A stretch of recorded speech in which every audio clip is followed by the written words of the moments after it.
Yeah, and then the unimagined pain of these families, what they've been through for decades. It's just extraordinary, the resilience they've shown. Well, to break down the case further, we're joined by two experts. One, the aforementioned Rodney Harrison. He's the former police commissioner for Suffolk County, as Jennifer said. And for legal analysis, we're joined by trial attorney Richard Schoenstein. So, Rodney, let's begin with you, since Jennifer gave you a shout out there. You were there when the case was cracked and when the arrest was made. What was Heuermann's reaction the day that he was arrested? Quiet, kept to himself. Didn't admit to anything, not even one question. Why are you grabbing me? What is this about? Just asked for a lawyer right away. And I always, when I talk about this case and I share a story, if somebody is falsely arrested for a minor crime, you're going to see some type of resistance. You're going to hear some type of complaint. Why are you grabbing me? It wasn't me. He stayed quiet. He didn't ask any questions. He didn't say anything to the fact like, hey, what are we doing here? The only thing he said was, I want a lawyer. I had a problem with that. Yeah, almost like he knew it was coming or felt that way. And Rich, we have to ask, and we've talked about this, is the interface between law enforcement, the legal side, prosecutors. There's been a lot of problems with that recently, whether we talked about the Guthrie case.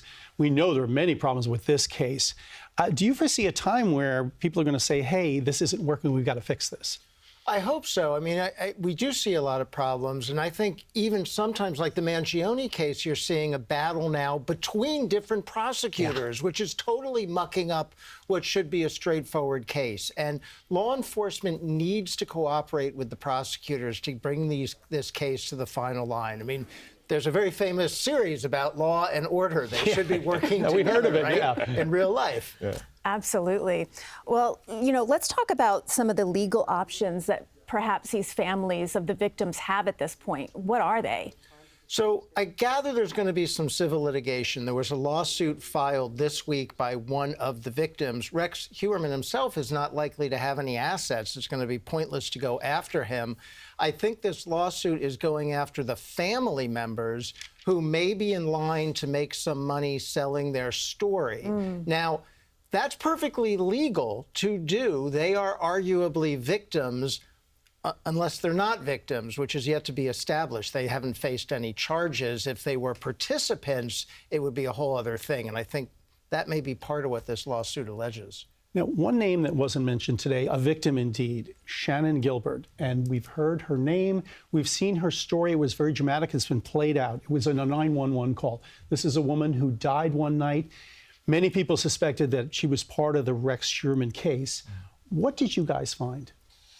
So just based upon my part in the investigation, taking a look at the details and the evidence that was recovered in that, and doing interviews with John Ray and kind of hearing his version.